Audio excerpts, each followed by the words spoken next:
Assalamualaikum warahmatullahi wabarakatuh. Perkenalkan, nama saya Arista Apsari dengan NIM 23 Saya di sini akan membuat video reaksi mengenai hasil panen petani sulit dipasarkan.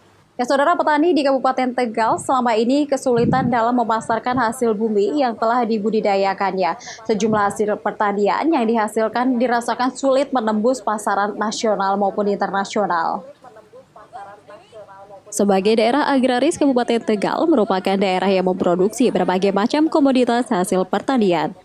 Selain padi, ada pula tanaman hortikultura yang tersebar di berbagai wilayah. Para petani di Tegal masih kesulitan dalam memasarkan hasil panen. Kepala Dinas Pertanian dan Ketahanan Pangan Kabupaten Tegal, Toto Subandrio, menjelaskan hasil pertanian selama ini cukup melimpah. Tidak hanya padi, tapi juga tanaman hortikultura.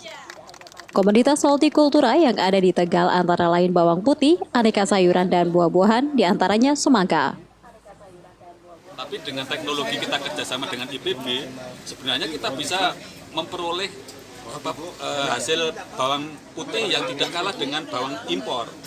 Ya, seperti tahun 2020 ini kita kerjasama dengan IPB memproduksi dengan teknik double kromosom, diperoleh bawang putih yang cukup besar NPG-nya, sehingga keluhan petani atau konsumen itu tidak sudah terjawab, ya, sudah tidak kecil-kecil lagi, tapi besar kan.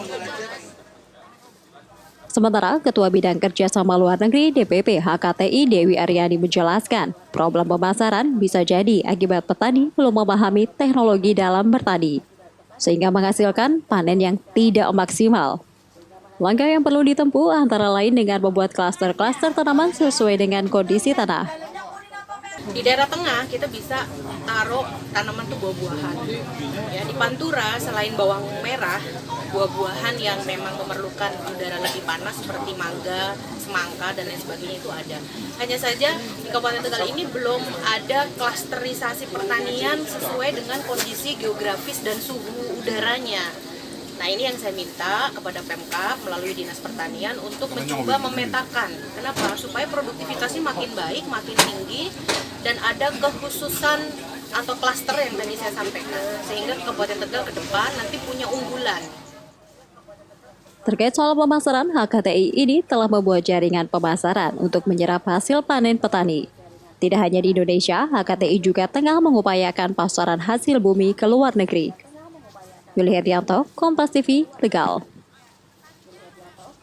Petani masih kesulitan dalam pemasaran hasil pertaniannya ini dikarenakan petani belum memahami teknologi dalam bertani sehingga bertani pun masih belum maksimal. Untuk langkah yang harus ditempuh adalah dengan membuat klasterisasi tanaman sesuai dengan kondisi tanah, geografis, dan suhu udara. Jadi untuk itu harus dipetakan agar produktivitas yang lebih tinggi di suatu daerah tersebut punya keunggulan, dan pemerintah juga harus mengupayakan untuk hasil pasaran hasil panen petani untuk bisa dipasarkan hingga ke luar negeri. Demikian video reaksi dari saya. Apabila ada kurang lebihnya saya mohon maaf. Wassalamualaikum warahmatullahi wabarakatuh.